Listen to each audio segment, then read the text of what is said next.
Hi guys, इस video में बात करेंगे जो भी स्टूडेंट्स आप लोगों ने अगर इस बार 9th या 11th का एग्जाम दिया था और आप उसमें फेल हो गए हो तो कैसे आप बिना 9th और 11th को रिपीट किए क्लास 10th या 12th कर सकते हो, उसके बारे में डिटेल्स में समझने वाले थे। इस वीडियो को लास्ट तक देखना, आपको पूरी बात समझ में आएगी कि किस तरीके से हम लोग 9th और 11th को बिना रिपीट किए 10th और 12th को एग्ज़ाम देंगे। और ये आपका NIOS बोर्ड से होगा, national institute of open schooling से, जहाँ पे आपको बिना स्कूल जाए बोर्ड एग्जाम्स करना पड़ता है। इसके बारे में कंप्लीट डिटेल्स है। NIOS की वैल्यू भी बाकी बोर्ड जैसा ही होता है। तो अगर आप 9th में फेल हो गए थे तो डायरेक्टली 10th कर सकते हो, और अगर आप 11th में फेल हो गए हो तो डायरेक्टली 12th कर सकते हो। ये इस तरीके से भी होता है कि जो बच्चे 10th में फेल हो गए थे वो डायरेक्टली 10th वापस से कर सकते हैं NIOS से भी। इसमें मार्क्स ट्रांसफ़र करने का प्रोविज़न होता है। और सिमिलर वे में अगर 12th में फेल हो गए तो 12th डायरेक्टली कर सकते हैं। तो इसके साथ साथ अगर 9th और 11th में फेल हो गए तो डायरेक्टली 10th और 12th कर सकते हैं। ठीक है। अब ये जो बोर्ड होता है वो NIOS बोर्ड होता है, national institute of open schooling. अब इसमें करने के लिए कैसे करना चाहिए जिससे कि आपका जो है एकेडमिक ईयर लॉस भी ना हो और बेहतर रिजल्ट्स भी बन जाए और हर जगह वैल्यू भी हो, उसको लेके समझते हैं। ठीक है। अब होता क्या है कि जब भी हम लोग फेल हो जाते हैं 9th क्लास में या 11th क्लास में मोस्टली, तो पेरेंट्स के ऊपर प्रेशर रहता है कि वापस रिपीट कराना ही पड़ेगा। और स्कूल भी यही कहता है कि आपको वापस रिपीट करना चाहिए। मोस्ट ऑफ द स्कूलों में 9th या 11th क्लास में जानबूझ के भी बच्चों को फेल किया जाता है, जिससे कि जो 10th या 12th में बच्चे जा रहे हैं वो ज़्यादा से ज़्यादा स्कोर करने वाले बच्चे जाए, जो बोर्ड में ज़्यादा परसेंटेज लेके आ पाएँ। तो जो एवरेज स्टूडेंट्स होते हैं उनको जानबूझ के भी दबा दिया जाता है, कंपार्टमेंट या सप्लीमेंट्री देने के लिए मजबूर किया जाता है। तो इस तरीके की सिचुएशंस आपके साथ आ रहे हैं कि रिपीट करना है और आप नहीं करना चाहते हो, एकेडमिक ईयर लॉस नहीं करना चाहते हो, तो आप NIOS के साथ जा सकते हो। अब इसमें करना क्या चाहिए, आप लोग का अगर 10th 11th लेट से है आपका, तो आप डायरेक्टली 12th में एडमिशन NIOS के थ्रू कर सकते हो। वही सब्जेक्ट्स रहेगा, कुछ भी चेंज नहीं रहता है। इसमें जो पेपर्स होते हैं वो KB में भी होता है, केंद्रीय विद्यालय में, या आपके आसपास के स्कूल में हो सकता है। वो स्कूल की लिस्ट हम लोग आपके साथ शेयर करते हैं एडमिशन के टाइम पे। वो स्कूल में से कोई भी स्कूल चूज करते हो आप, एंड देन उसमें से आपका सेंटर वो रहता है। तो वहाँ पे जाके कोई भी डाउट्स भी आप पूछ सकते हो, एंड वो आपका प्रैक्टिकल्स वगैरह के लिए या एग्जाम सेंटर्स उसी के बेसिस पे मिलता है आपको। ठीक है। तो होता क्या है, जैसे मान लो 11th में आप IIT की प्रिपेयर कर रहे थे, बट एकेडमिक स्ट्रॉन्ग ना होने की वजह से आप जो है वहाँ पे फेल हो गए एकेडमिक में, तो आप क्या कर सकते हो, वापस से अपनी IIT की प्रिपरेशन शुरू कर सकते हो, एंड देन 12th के लिए डायरेक्टली जाओगे।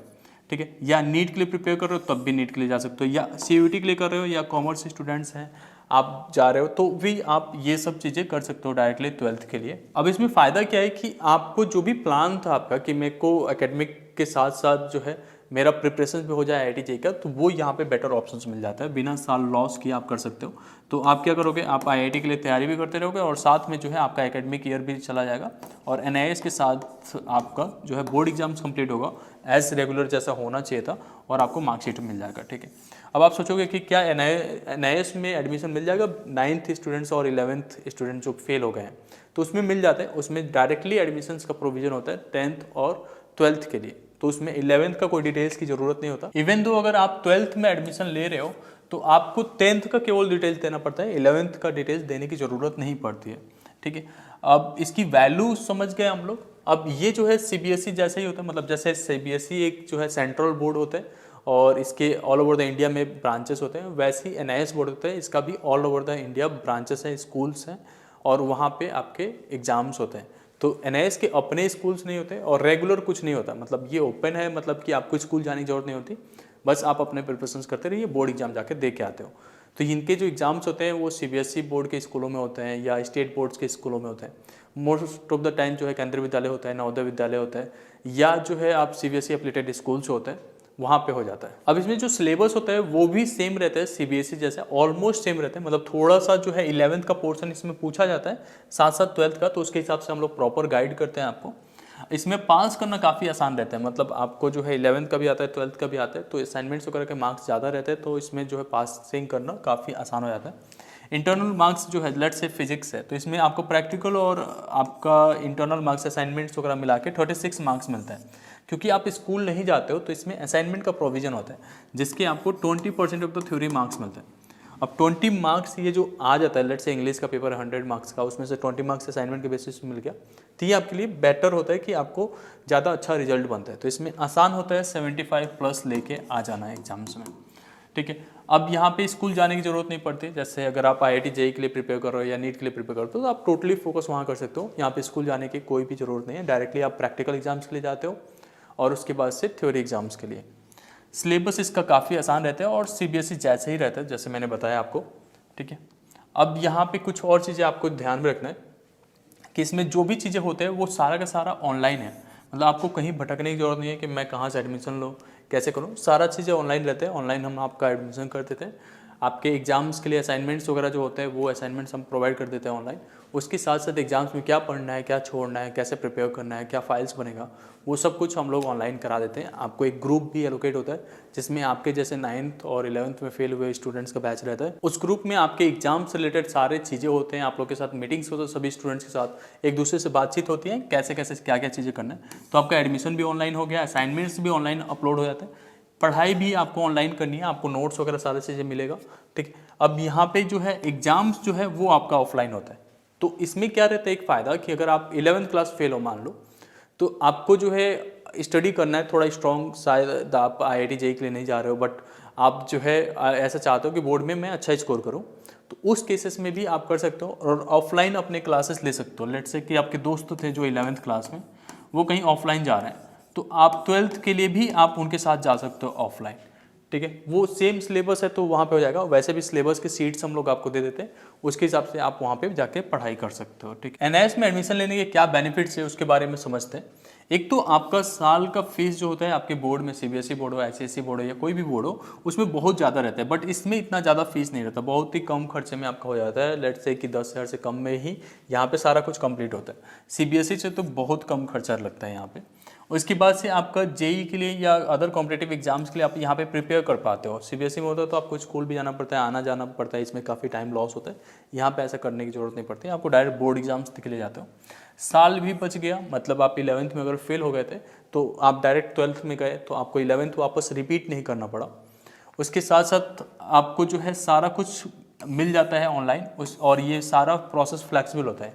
इनकेस अगर आपके पास 11th में कोई साइंस सब्जेक्ट था और आप चाहते हो अब आर्ट्स में, ह्यूमैनिटीज़ में जाना या कॉमर्स में जाना, तो आप वो भी चूज़ कर सकते हो, उसमें भी कोई आपको परेशानी नहीं होती। तो ये सारा कुछ रहता है इधर। अब NIS में एडमिशन का कंप्लीट प्रोसेस क्या होता है वो मैं आपको बता देता हूँ। सबसे पहले आपको कुछ डॉक्यूमेंट्स प्रोवाइड करने पड़ते हैं, उसके बाद से आपका एडमिशन होता है और एडमिशन वेरीफाई हो जाता है। उसके बाद से इसमें आपका जो है बुक्स आपके घर पे डिलीवर होता है और इसके लिए अलग से चार्जेस नहीं पे करने पड़ते हैं, उसी चार्जेस में ये सारा कुछ अवेलेबल होता है, ठीक है। तो ये बुक्स भी आपके घर जाता है, बाहर से बुक्स खरीदना नहीं पड़ता क्लास 12th का। उसके साथ साथ आपको एग्ज़ाम्स के लिए डायरेक्टली अपीयर करना पड़ता है और एग्ज़ाम्स के लिए तो प्रिपेयर हम कराते हैं बहुत अच्छे से। अब यहाँ पे आपको कहीं विजिट करने की जरूरत नहीं पड़ती, सारा कुछ ऑनलाइन रख दिया गया। अब डॉक्यूमेंट्स क्या क्या नेसेसरी है, अगर आप क्लास 9th में फेल हो गए थे तो आपको बस आपका आधार कार्ड देना होता है, एक फ़ोटो और साइन, बस इतना से हो जाता है। और आप क्लास 9th का चाहें तो फेल वाला मार्कशीट हमें भेज सकते हैं या TC भेज सकते हैं, बाकी तो ये कंपलसरी है ये दोनों चीज़ें। लेकिन अगर आप क्लास 11th में फेल हो गए थे तो आपके लिए क्लास 10th मैंडेटरी रहता है, उसके साथ साथ ये दोनों डॉक्यूमेंट्स मैंडेटरी रहता है। ये आप हमें व्हाट्सअप कर देते हो तो उसके बाद से आपका एडमिशन कंप्लीट हो जाता है।